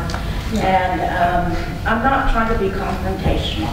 I did send an email to all the council and to President Pratt asking for a explanation, if you will, and I didn't get it. So I have no other recourse but to ask you here in open forum about two decisions that were made. The first one where Sammy was going to go to Kansas and talk with the Smiles, and then you decided to send two other council members. And I don't, which to me, It was very much a slight. yeah, but that she could have handled her, I mean, I think she could have handled, she could have brought back, and this is nothing against Buddy or Daryl Boyne. No. I just want to know, because we made a request at the last meeting for travel request. This was not one of the requests. It was just decided after, and Sammy had, through the last council meeting, had stated several times that she would go up there on her own dime, and it wasn't going to cost the nation anything. And nobody objected. Nobody said, well, no, we need to send Buddy and Daryl up there too. You know, that discussion never came, so I don't know why that change was made after that council meeting. That's one thing. The second thing is on line 292 of the minutes, a motion was made by Sammy Axon to meet with the Pawnee Tribal Development Corporation Board of Directors and continue the discussion, also to request the CEO contract, which was seconded by Daryl, and the vote was taken with the majority of the vote passing that. Now, to me, that's an official action. Do you all agree that's an official action of the council? By vote majority? Yeah, we voted. We voted that way. And then it was decided by you, Mr. President Pratt, to get an AG's opinion, which to me, my words, usurped this body's decision in moving forward. And I want an explanation. I don't think any one of us, and I said this in my email, I don't think, and it's, take the subject out of it, it's about the principle of the matter. I don't want any decision that we ever make to be changed after the fact just because somebody wants more information or another opinion. We acted as a council. We took an official action, and that should be honored by the president's office after that date. And I want to know why it was not. Thank you. Well, on the first part, the matter of going up to Kansas was something that you and I discussed on the phone. We did not, we had a talk. But you did not tell me that Daryl and Mr. Lone Chief would go in my stead. You said you need to go. That's exactly what you told me. That's exactly what I said. You need to go. But I also said that Daryl and Buddy could go too. And you told me on the phone that that was okay. No, I told you that I was going to take my day off and go. Yes, you and that my did. husband was going to take me up there. Yes, That was the discussion. Yes, you did. And you I agree never with that. had the courtesy to call me and say, you know what, Sammy, we're going to send Buddy and Daryl up there instead of you. I was the chair for land use management. I'm not doing that anymore. I Well, resigned. I'm sorry that you took it that way. However, I wasn't the only one apparently. However, our conversation, I told you on the phone about Daryl and Buddy going. I never heard it. Well, I can't. It doesn't matter. Mr. President. It matters not. Mr. President, Yes. so are you saying that the president told you not to go? No, he said I needed to go. And I said, well, I had to contact, and I copied all of you on email about the situation up with the SMIs in Kansas, and they weren't comfortable and what have you. So I, at the last council meeting, recalled that I said, you know what, I'll go up there. Sure, I know all that part. I'm just Okay, sorry, did somebody all tell of a sudden, Mr. Pratt called, President Pratt called me. I was walking to my car after work, and I said, since those two aren't going to go, what do you want me to do? And he says, you need to go. And I said, right on, I'm going. I'm going. And then all of a sudden, we get this email that Mr. Lone Chief and Mr. Wildcat are going. So I said, okay, I guess I'll stay home. And I thought it was a slight because I'd already made arrangements. I don't see how that prevents any of the council member from going up to talk to the Smites. I was assigned to go. It was my job. I know, but nobody told you not to go. No, but they were already going. The issue is the policy says that It's the policy, we have Charles. to do travel requests. And that, at that last meeting, like I said, it was discussed numerous times that Sammy would go up there. Nobody else put forward their names to travel up to Kansas at that council meeting. And then that was on a Thursday. The following Monday, we get an email saying that Daryl and Buddy are going up there and they will be getting travel requests. I objected to that because they did not request the travel in the council meeting, which was enough time. Two, it was discussed that Sammy would go the whole meeting and nobody objected. Nobody else asked to go. And then all of a sudden it changed that two more people were going. And it's just the principle of the matter. My problem is nobody said don't go. But my other problem is the travel expenses not being approved. I can see that being an issue. Yes. I told the executive director I did not want any compensation. I paid for my own meals, paid for the toll, and I didn't expect it. So you went on your own dime? Pardon me? You went on your own expense. And Vice President Wildcat, did he submit anything for reimbursement? I haven't received He's anything. gone in Las Vegas, so he hasn't been approached on that yet. But I would probably say that he wouldn't. So there was no travel expenses requested by you to go up? You just No. went? Okay. And like I stated earlier in the meeting, it was said that none of the council members had gone up there and tried to, meet with those folks. And we did it as to reassure them that we were still on board and agreement in principle was still in place. And all I asked of those folks was to give us time on our part to go through all the legal matters. I told them it's very extensive and it's time consuming and it takes time. I had Mrs. Smythe write in her own handwriting what she expected, and I already told you that. Sure. And the only thing I could include in that was that she insisted that whoever was sent up there for training, it would be a travel expense. Sure. And that's, I mean, you brought back good information, don't get me wrong. Like I said, it's not against you or Darrell, it's just the way it was handled, that's all. Right. And the email says, Council, Buddy Long Chief and Joe Wildcat have agreed to go up to Kansas to meet with the Smiles on behalf of council. I was already doing that, so. You know, I don't. Well, here's that don't go. Here's the thing. Here's the thing, and it's my misunderstanding then, Sammy, in the conversation that we had, that I must have misheard, I guess, what I heard, and I thought you had said, okay, they could go because I had brought them up, and that's what I said, and that's what I heard, and I did not mean to slight you in the least, or didn't mean to do that, sister. Yeah, I was looking forward to going. If you'll recall, I said, you know what, I'm going to take a blanket, I'm going to take some cups, I'm going to do all this and that, and I said all of those things. You did.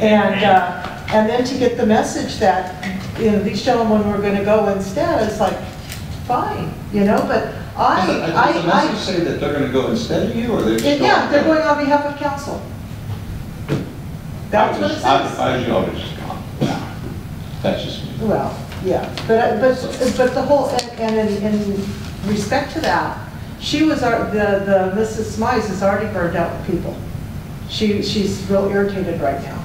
So you don't want to just like send a bunch of people up there with different messages and what have you. It had to be kind of, you know, strategized. May I add something? Before we departed up there, she said, I would like to have all the chiefs come up and all the council members, and I'll cook some buffalo burgers. So, anyways, I think the message is that what we decide to do here in council really needs to stay without changing. Unless there's something that comes up, whatever we decide as a team needs to stay, remain the same. And I just say that much.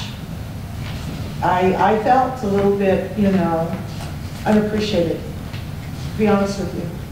And I've taken a lot of swipes, you know, from you know, because of my feelings about accountability. So I felt like it was kind of personal. I'm sorry. That's all right. I'm sorry. It's just fine. I have one other thing. Should we discuss that further in the executive session? The second one. Yeah, the second one we're talking about. Sure. Okay. We can't hear you. He said that he wants to discuss the second issue in executive session. Okay. There's no. Okay, you all going to go in executive session. We're the people. Do you want to hear? There was things said at this last council. These people take time out from their daily lives after working all day as well to come here and listen to you all because you all represent us. What we hear here is what we take back, and we know that that's what we understood to happen.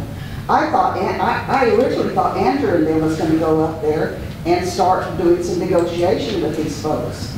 And then that came off the table, and when I left, I knew Sammy was going, then the next thing I know, someone else is going. I don't have a problem with anybody going, but let's, as a council, get together and say what you want to do and what you want to happen, and get it together, and keep it that way, and honor one another, and honor what you say, so that when we leave here, we know what's happening. I know you guys are gonna talk about this in executive session. I don't know why. It's public record, what was on the record, and my opinion is that when this council acts, it's a done deal. It's law. It needs to be carried out. There's nobody that I know of, not any one of you council people have the right to change a council action. You're one person. We elected you as a body. You as a body are the lawmakers, the lawgivers, not just one of you. So when you pass something here at the table, that's a law. The president or anybody else does not have the right to come back and change it. That's my take on it. So we won't get to have the opportunity to engage you when you talk in executive session. So I wanted to say that now, and I hope I'm not out of place, because I'm not going to be a part of the discussion. Thank you. Amen. All right. Well, truth be told, this is my executive session, and I'm going to be very honest and forthright, because that's what I'm about. Several months ago, or weeks ago, we were informed at a joint TDC meeting with Business Council that there was a major shortfall in funding to the nation. What happens typically is about $125,000 a month goes to the general fund from our 3 casinos, the only 2 gas stations in town, retail, what have you. I was very disappointed that we're getting this information late in the year, number one.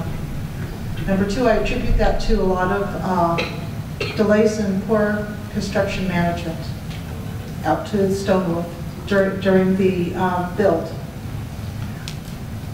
I felt really angry because it wasn't going to affect anybody at TDC. It's affecting our nation. It's affecting our employees. It's affecting our elders, our children, all these things. It'd be really nice to be able to give our elders something than a $15 gift card from Walmart. I'm almost ashamed to say that. Amen. Although they accept it, although they're grateful for it. I would like to do more for them. And we've got our hands tied. So I asked for a contract for the CEO, and I'm not necessarily bent on how much money the guy's making. I want to know what his benefits are.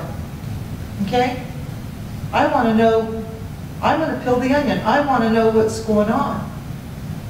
How much is being compensated for that, and how much is being compensated to our construction company? Because although we own 65% of it, so we're seeing that 65% in revenue, that 35% we're not seeing. And most of it's being farmed out as subcontract. So someone just sitting back getting a check, okay? That's my gut. And I want accountability. I want transparency. I want to know that if you're indeed going to give the nation $400,000 for the year, I want to know why. And I want to see where the fat can get cut, okay? We had Maggie Rice in here earlier. Her office, repatriation, has generated over $600,000 this year. Our tarot department, $350,000, a one-man show. So $400,000, I mean, it's just really hard to get my head around that, right? And that is why I wanted the discussion. Now, it's not a personnel discussion. It's just, do we have the right to look at this stuff? Yes. Is it proprietary? I'm told it is. Same time, it's our company. And the tail's wagging the dog. That funding, all the revenue should come right to the general fund, and they be put on the budget. That's right.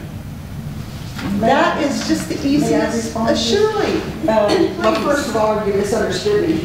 When I said you all were going into executive session, it was because Charlie had said he wanted to talk about this second issue in executive session regarding the president. So I wasn't even talking about the TDC section. But now that you said that, we don't disagree with you. I mean, I'm just one member of the board, but I do not disagree with you, Sam. Sure. I want the same thing. Yes. This whole thing has been coming on board for a long time now. There's a lot of things in the past that has happened. There's a lot of practices that have occurred that I don't agree with. Yes. I'm one board member. We are addressing some of the issues that you're talking about, and I do agree with you. I frankly was glad to get my $15 from the council. To me, that showed that you all were thinking about it. Yes. It might not have, I'm sure I'd love to have $100,000 Sure. or $100 or whatever. Sure. That's not it. I thank each one of you all for providing that to the elders. It's a love gift, something to show we're thinking of you. It's not the amount to me. That was not the issue. I felt warm-hearted by knowing that you all were thinking of us as elders. Thank you. So that's not the issue. But anyway, I just wanted to say that my comments were geared toward Charlie's request that we discuss the president's action in executive council. And I wanted you all to know that I believe as a tribal member, and I can only speak for myself, that if an action is taken here on the council floor, that the president or any member of the council, one member of the council, does not have the right to change that. And that was my point, Sam. Yeah, and well, I wanted to just be transparent and let you know why we're doing this. And it's not to speak badly or poorly about anybody in particular. It's just, it's a business. And any business is gonna, when you have numbers like that and they're spiraling down, is when you got to shake the tree a little bit and find out what we can do to make it better. And that's the whole discussion.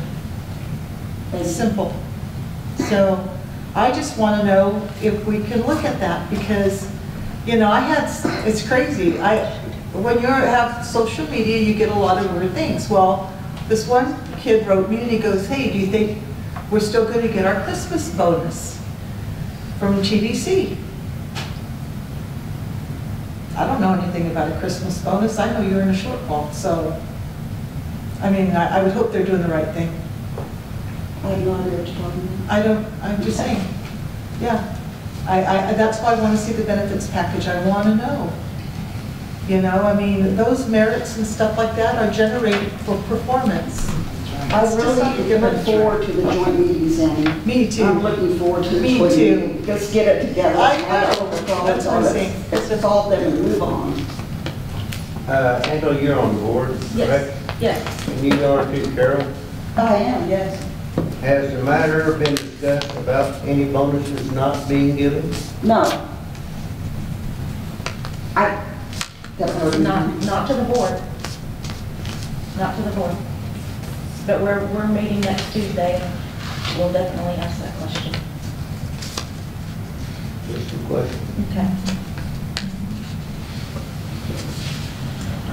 So with that, you know, I'm looking forward to what's growing and being bigger and better.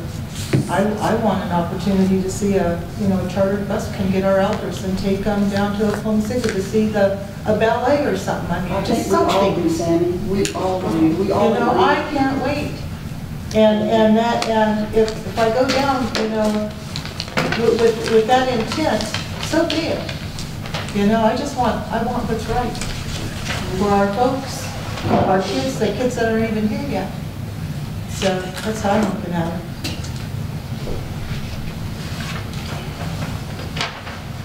All right, entertain a motion to go into executive session. I make that motion. Motion is made, is there a second?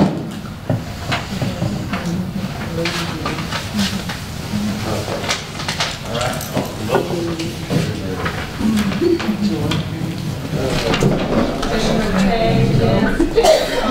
Yes. Yes.